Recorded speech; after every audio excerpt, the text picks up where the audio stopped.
Cette émission s'adresse à des gens en santé qui ne prennent pas de médicaments. Si vous prenez des médicaments, vous devez d'abord obtenir l'accord de votre médecin avant de débuter l'alimentation cétogène.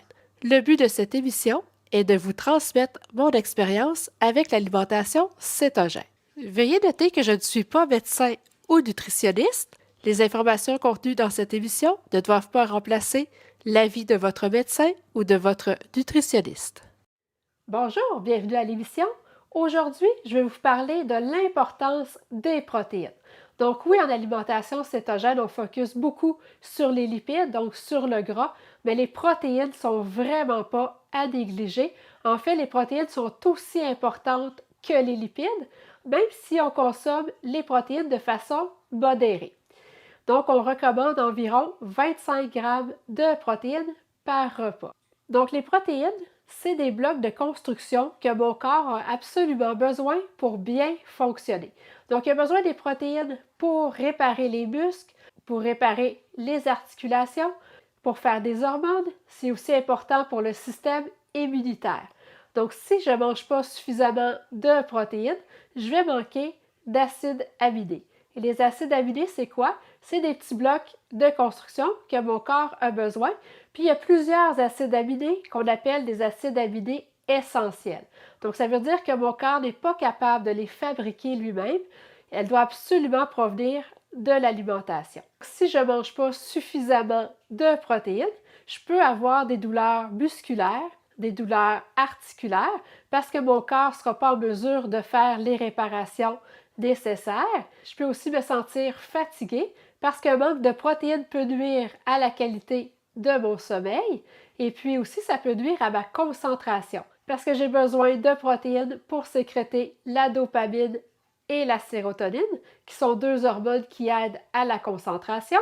Et puis, je peux aussi avoir des problèmes au niveau de mon système immunitaire. Donc, si vous attrapez tous les petits rhumes, tous les petits virus qui passent, ça peut être un manque de protéines. Et puis, les protéines sont aussi importantes pour stabiliser mon glucose sanguin. Parce que là, quand on fait l'alimentation cétogène, on mange très, très peu de glucides, mais mon corps a quand même besoin de glucose pour nourrir certaines parties de mon cerveau et puis pour nourrir certains organes. Donc, j'ai quand même du glucose qui circule dans mon sang, même si je ne consomme pas de glucides. Donc, mon corps va faire du glucose à partir des protéines. Donc, il va faire ce qu'on appelle la néoglucogénèse. Donc, ça va permettre d'avoir le glucose nécessaire pour que mon corps fonctionne bien. Donc, c'est pour ça que je n'ai pas besoin d'en manger. Et puis, mon corps fonctionne très bien quand même. Je n'ai aucun impact au niveau de mon cerveau. Par contre, ce qu'il faut savoir, c'est que mon corps ne va pas produire plus de glucose qu'il en a besoin parce que ce n'est plus sa source d'énergie. Maintenant, il fonctionne au corps cétonique, donc il tire son énergie à partir des lipides, donc à partir du gras. Donc, il ne va pas produire plus de glucose que nécessaire, même si je mange beaucoup de protéines. Donc, si je mange trop de protéines, qu'est-ce qu'il va faire? Il va tout simplement éliminer le surplus dans l'urine. Ça, c'est à cause qu'on mange très peu de glucides. Donc, les gens qui mangent 300 grammes de glucides par jour, eux, ils vont stocker le surplus de protéines en glucose. Mais lorsqu'on fait l'alimentation faible en glucides, donc 50 grammes de glucides et moins, ou lorsqu'on fait l'alimentation cétogène, moins de 20 grammes de glucides par jour, il n'y a aucun risque de stocker les protéines. Donc, si on a un bon équilibre protéines et lipides, on va sécréter du glucagon. Donc, le glucagon, c'est quoi? C'est l'hormone contraire de l'insuline. Donc, l'insuline me fait stocker du gras et le glucagon, c'est ça qui me permet d'avoir accès à mes réserves de gras et qui permet à mon foie de produire des corps cétoniques à partir de mes réserves. Donc, c'est vraiment important de sécréter beaucoup de glucagon. C'est ça qu'on veut en alimentation cétogène. Donc, c'est pour ça qu'on doit avoir toujours un équilibre protéines et lipides. Donc, on recommande à peu près 1 gramme de protéines pour 1 gramme de lipides. Ou ça peut être un peu plus de lipides que de protéines. Donc, c'est pour ça qu'on recommande que 70% de nos calories proviennent des lipides et 25% des protéines. Là, vous allez dire, ben oui, mais tu as dit tantôt qu'on voulait 1 gramme, 1 gramme. Ce qu'il faut savoir, c'est que les lipides contiennent beaucoup plus de calories que les protéines. Puis quand on parle d'un ratio de 70%, 25%, on parle en termes de calories. 1 gramme de lipides va contenir 9 calories, alors qu'un gramme de protéines va contenir 4 calories. Donc, c'est beaucoup plus riche en calories, les lipides, que les protéines. Donc, c'est pour ça que le ratio 1-1 fonctionne très bien. Donc, en alimentation cétogène, on va se priver de glucides. Donc, on essaie idéalement de ne pas dépasser 20 grammes de glucides par jour, mais on ne se prive pas de lipides et de protéines. Donc, vous allez toujours manger protéines et lipides à satiété. Donc, comme je vous disais dans l'émission sur les lipides, on recommande un minimum de 30 grammes de lipides par repas et puis un minimum de 25 grammes de protéines par repas. Mais si vous êtes quelqu'un qui vous entraînez beaucoup, un homme très corpulent, une femme très active, vous allez avoir besoin de plus de protéines que 25 grammes. Parce que 25 grammes de protéines, ça représente la paume de la main, l'épaisseur d'un jeu de cartes. Et puis pour le poisson, c'est la main au complet. Donc ça se peut que vous allez regarder ça, vous allez dire « Oh mon Dieu, je vais avoir faim, c'est vraiment pas suffisant pour moi. » Donc allez-y selon votre appétit. Donc si vous mangez 2 paumes de main, bien à ce moment-là, il va falloir ajouter un peu plus de lipides. Parce qu'on veut toujours, comme je disais tantôt, le bon ratio lipides-protéines. Et puis tantôt, à la fin de l'émission, je vais vous donner des exemples de repas. Donc, je vais vous montrer ce que je mange dans une journée. Donc, je vais vous montrer ce que je mange pour déjeuner, pour dîner et pour souper. Donc, ça va vous donner une idée à quoi ressemblent les repas lorsqu'on fait l'alimentation cétogène. Donc, je m'installe, puis je vais commencer par cuisiner le pain de viande, parce que pendant que le pain de viande va être au four, je vais pouvoir commencer la recette de egg roll. Donc, pour faire les pains de viande, je vais avoir besoin de pork rib, donc de couenne de porc frites. Donc, ça, c'était le format qu'on trouvait avant au Costco. Mais maintenant, ils les vendent en sac comme ça. Donc, au Costco, c'est vraiment facile à trouver. Ou sinon, en épicerie, c'est souvent dans la section des produits mexicains. Donc, avec tout ce qu'il faut pour faire les tacos et les fajitas, vous allez trouver la couenne de porc frites. En tout cas, chez IGA, c'est comme ça. Chez Maxi, ils changent de place tout le temps. Donc, il faut trouver où est-ce qu'ils ont mis la semaine qu'on en a besoin. Mais comme je vous dis, au Costco, c'est là que c'est le plus facile de les trouver. Et puis, c'est ça qui va aussi remplacer nos chips. Donc, quand on a le goût de manger quelque chose de croustillant et de salé, on va manger les pork ribs. Et puis, on s'en sert pour faire de la chapelure. Donc, moi, j'en ai toujours dans un plat en plastique que je garde sur le comptoir. Donc, à température pièce, j'en ai toujours de près d'avance. Comme ça, bien, si j'en ai besoin dans une recette, bien, je sauve du temps comme ça. Parce que tant qu'à salir le robot culinaire, j'en fais toujours une bonne quantité pour ne pas avoir toujours à ressortir le robot culinaire pour faire la chapelure de couenne de porc. Donc, pour la recette, j'aurai besoin d'une tasse de chapelure de pork rib. Donc, une tasse de chapelure de couenne de porc frite. Donc, avec le robot culinaire, ça prend quelques secondes pour obtenir une très belle chapelure.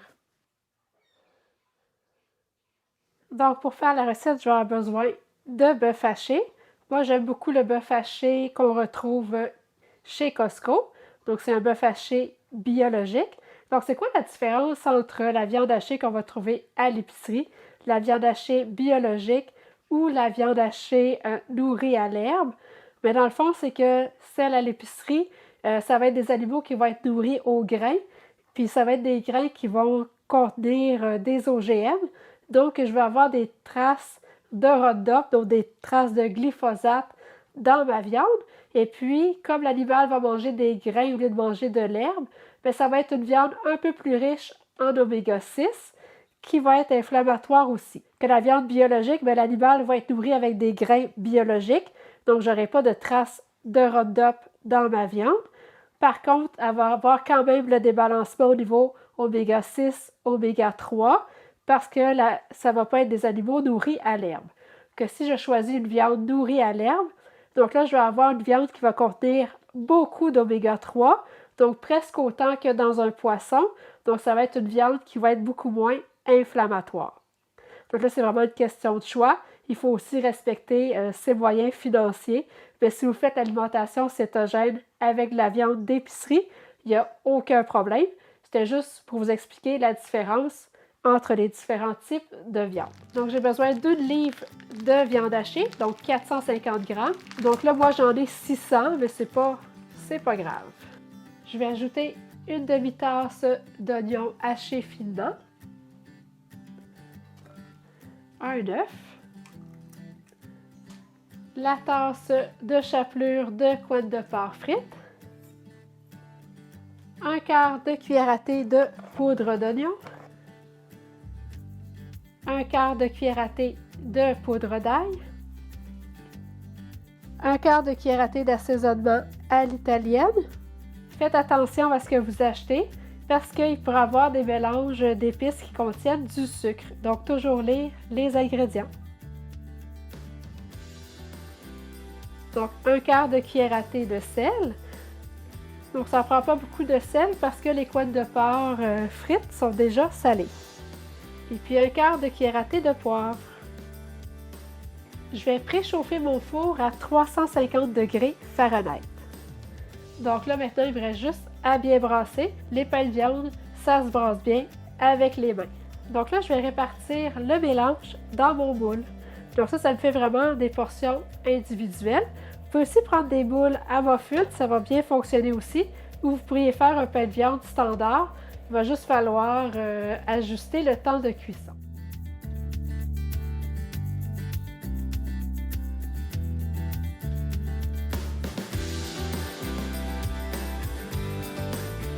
Donc, quand mon four va avoir atteint sa température, je vais faire cuire les pains de viande de 15 à 20 minutes.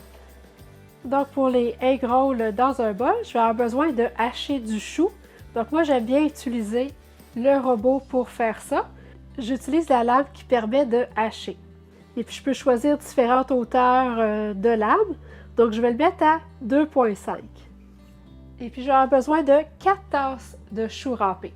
Donc, vous pouvez le faire avec le robot, vous pouvez le faire avec un couteau, donc vous pouvez choisir avec, ou encore avec une mandoline.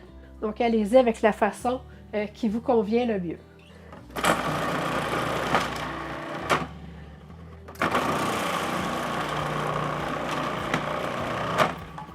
Et puis, je vais râper 2 carottes.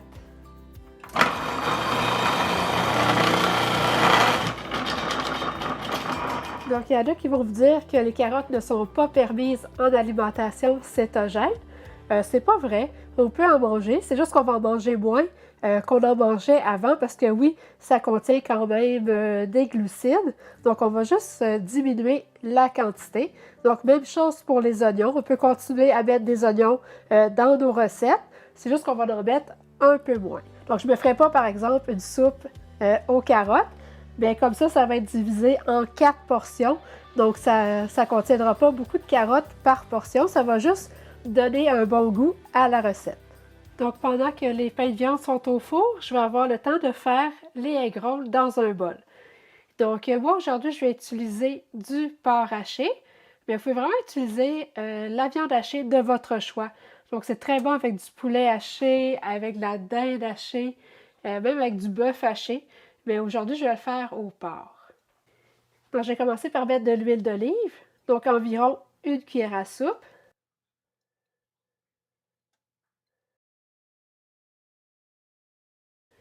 Donc, je vais commencer par faire cuire la viande. Donc, dans le fond, ce qu'on va faire, là, c'est l'intérieur des egg rolls. Donc, c'est juste qu'il n'y aura pas la pâte qui entoure les egg rolls, mais vous allez voir, là, c'est vraiment là, très, très bon. Donc, quand ma viande hachée est cuite, je vais ajouter un petit oignon haché. Je vais mettre 2 gousses d'ail pressées.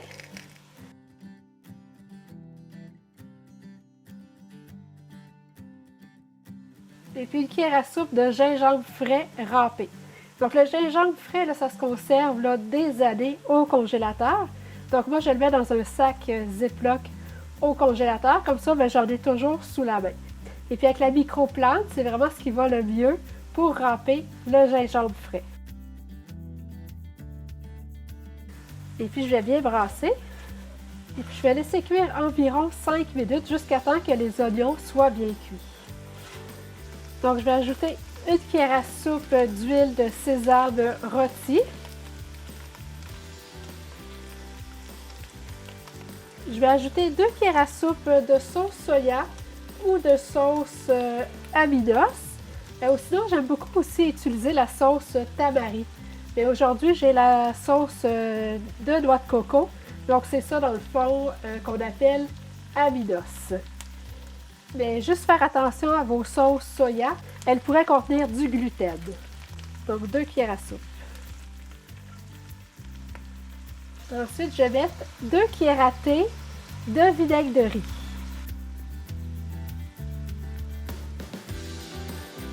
Donc, je vais bien brasser.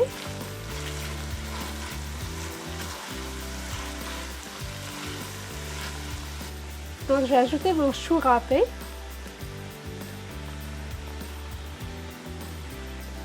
Et puis, c'est optionnel, mais moi, je vais ajouter un peu de carottes râpées. Donc, environ 2 carottes.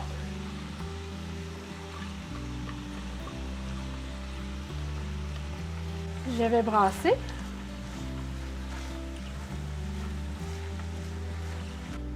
Donc, je vais ajouter 1/3 de tasse d'eau. Mais vous pouvez ajouter 1/3 de tasse de bouillon de poulet. Là, je vais bien brasser.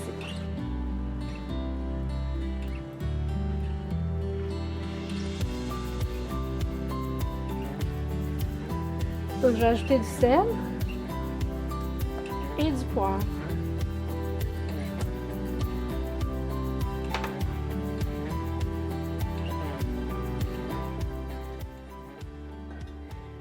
Je vais mettre le couvercle, puis je vais laisser cuire environ 5 à 10 minutes, et puis je vais venir brasser régulièrement.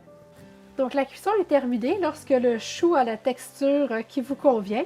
Donc là pour moi, ça c'est parfait. Donc voici les beaux pains de viande qu'on obtient. Donc, je vais vous montrer tantôt comment les servir. Donc voici le egg roll dans un bol. Donc j'ai ajouté un peu de graines de sésame grillées et puis un peu d'oignon vert haché. Donc c'est vraiment super appétissant. Puis je vous dis, c'est vraiment super bon. Donc c'est vraiment comme manger l'intérieur d'un egg roll. Donc c'est vraiment une recette, comme vous avez pu voir, super facile à préparer. Donc pour une portion de egg roll, je vais avoir 21 g de lipides, 5 g de glucides et 22 g de protéines. Donc là, ça serait d'ajouter peut-être une fat bomb pour avoir un peu plus de lipides. Parce qu'à 21 g de lipides, il en manque un peu. On recommande un minimum de 30 g de lipides. Donc en ajoutant la fat bomb, ça va ajouter 10 g de lipides. Donc pour servir le pain de viande, on va ajouter la sauce tomate sur le dessus. Et puis je vais vous montrer la sauce tomate que j'ai utilisée.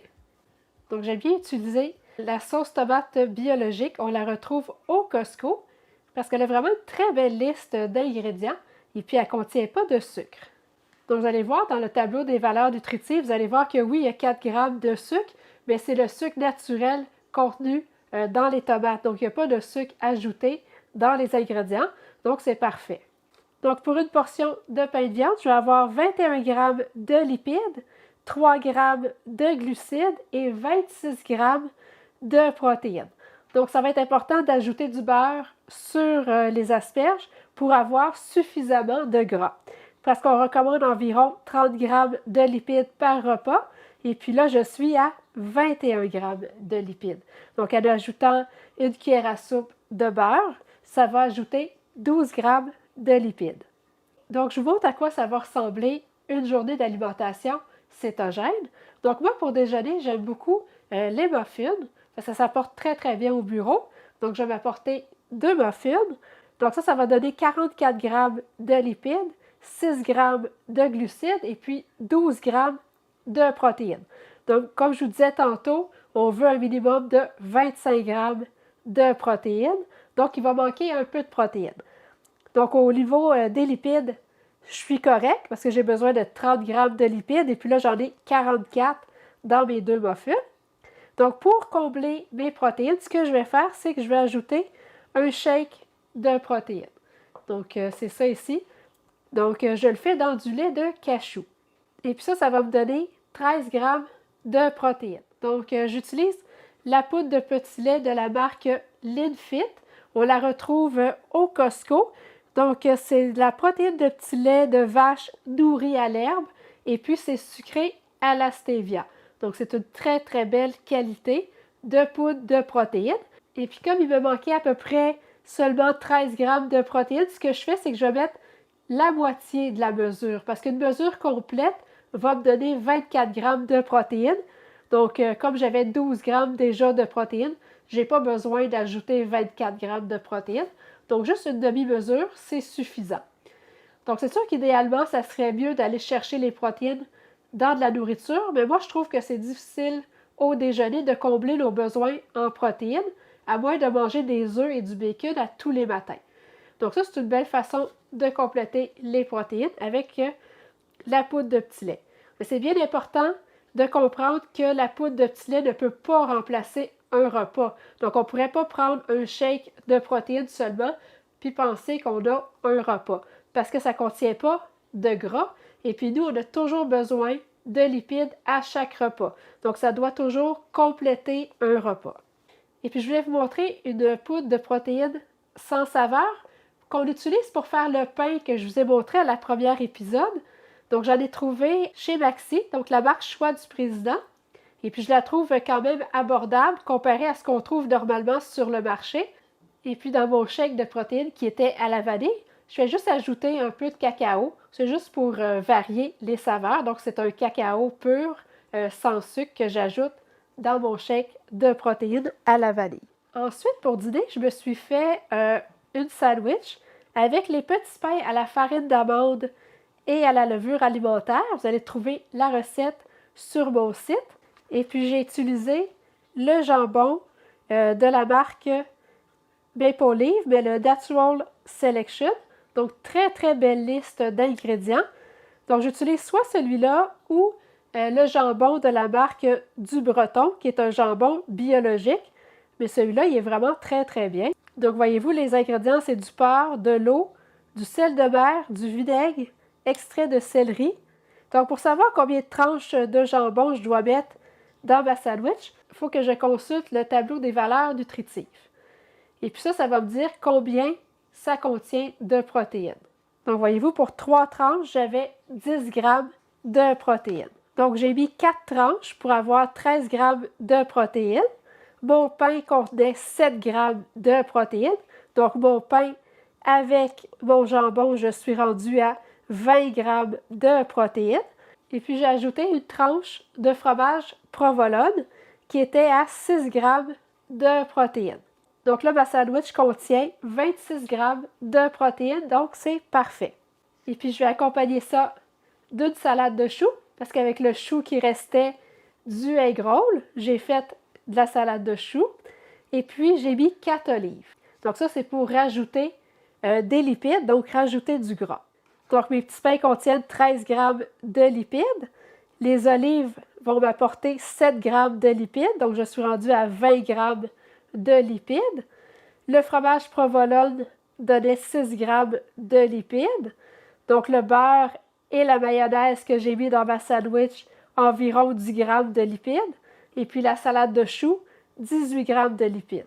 Donc, pour mon dîner, je suis à environ 56 grammes de lipides. Donc, c'est parfait. J'ai suffisamment de lipides pour éviter d'avoir faim jusqu'au souper. Donc, c'est un bon repas bien équilibré, bien riche en lipides et avec la dose recommandée de protéines. Ensuite, pour souper, je peux manger le pain de viande. Donc, le pain de viande va m'apporter 21 grammes de lipides, 3 grammes de glucides et 26 grammes de protéines. Donc, au niveau des protéines, ça va. J'ai mon 26 grammes de protéines. Par contre, il va manquer de lipides parce que je suis à 21 grammes de lipides. Donc, ça va être important d'ajouter du beurre sur les asperges. Et puis, je peux aussi manger une fat bomb. Donc, la recette que j'ai faite à l'épisode 2, ça va aider à compléter les lipides de mon repas. Parce qu'une fat bomb va m'apporter 10 grammes de lipides, 1 gramme de glucides et puis 2 grammes de protéines. Ou si je décide de souper les egg rolls dans un bol, ça va m'apporter 21 grammes de lipides, 5 g de glucides et 22 g de protéines. Donc là, je vais accompagner ça d'un biscuit au beurre. Vous allez trouver la recette sur mon site. Et puis les biscuits au beurre vont rajouter 12 g de lipides, 1 g de glucides et puis 3 g de protéines. Donc là, mon repas va contenir 33 g de lipides, 6 g de glucides et puis 25 g de protéines. Donc j'aime bien faire congeler les repas dans des petits plats en vitre. Donc là, pour mon egg roll, dans un bol, je vais ajouter les graines de sésame. Puis je vais ajouter des oignons verts hachés. Donc avec le frog tape que je vous ai déjà montré, donc qui est le tape qu'on utilise lorsqu'on fait de la peinture. Mais j'aime ça écrire sur mon plat que je vais mettre au congélateur qu'est-ce que ça contient. Et puis je vais écrire les valeurs nutritives. Donc là, comme là, j'ai écrit que ça contenait 21 g de lipides, 5 g de glucides et puis 22 g de protéines. Comme ça, je vais savoir qu'est-ce que j'ai besoin d'ajouter pour compléter mon repas. Et puis, si vous faites les recettes qui sont sur mon site, à la fin de chaque recette, vous allez avoir les valeurs nutritives. Donc, c'est facile de bâtir ces repas quand les valeurs nutritives sont déjà écrites. J'espère que l'émission d'aujourd'hui vous a permis d'en apprendre plus sur les protéines. Comme vous avez pu voir, c'est très important de ne pas négliger votre apport en protéines. Puis comme vous avez pu voir, c'est vraiment très simple de se cuisiner des bons repas cétogènes.